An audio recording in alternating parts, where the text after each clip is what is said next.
Hello and welcome to Parsha Pulse episode 4.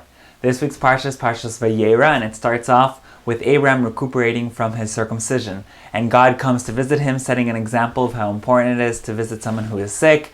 And while he is talking to God, he notices that there are these 3 nomads wandering through the desert.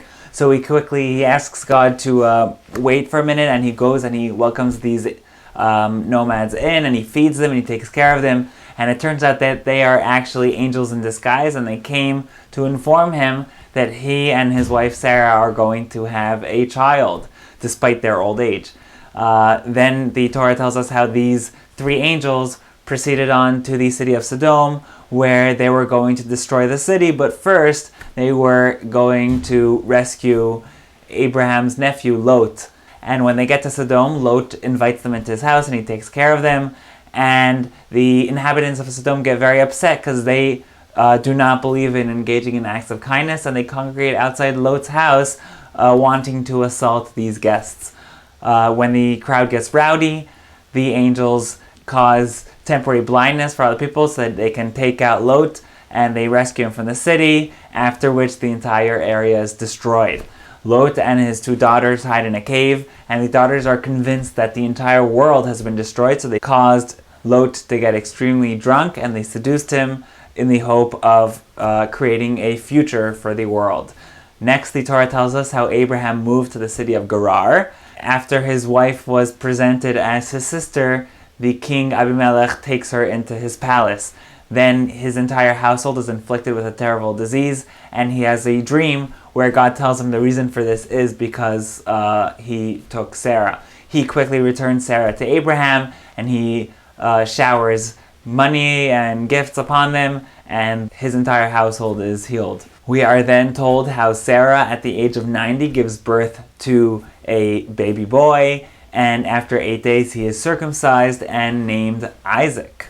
The Torah then tells us how, as Isaac was growing up, Sarah saw that Ishmael, his stepbrother, was being a very bad influence upon him. Sarah requested that Abraham kick Ishmael out of the home, and Abraham was very reluctant to do something like that, but God told him that he should listen to his wife Sarah because she has a higher prophetic vision than him, and she is more intuitive and understanding of what's going on. Ishmael and his mother Hagar are kicked out of the home. Ishmael ends up dehydrated, and Hagar and Ishmael pray to God, and God shows them water, and he is healed. The Parsha then concludes with the famous story of the Akedah, the binding of Isaac, where God instructs Abraham to take his son Isaac and offer him as a sacrifice. And this goes against everything Abraham has been preaching about how God is not interested in human sacrifices, and yet God tells him to do it, and he doesn't understand why, but he just follows his orders. And once he is about to sacrifice his son, God tells him to stop and reveals an animal sacrifice instead. The Torah then tells us that Isaac's future wife, Rebecca, is born, and thus concludes this week's Parsha. That was the summary of the Parsha, and now for the insight. At the beginning of this week's Parsha, we have God talking to Abraham, and when Abraham sees there's these people who are walking through the desert, he says, God, I'm going to put you on hold for a few minutes, please don't go anywhere, and he runs to take care of these nomads.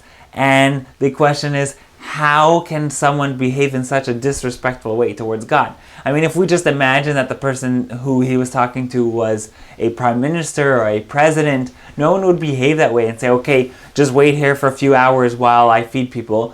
You know, they would finish talking, and then they would see if there's anyone who needs taken care of. And this is God we're talking to. So how did Abraham behave in such a manner? And the answer is quite simple. What God wants from us is not for us to speak to him.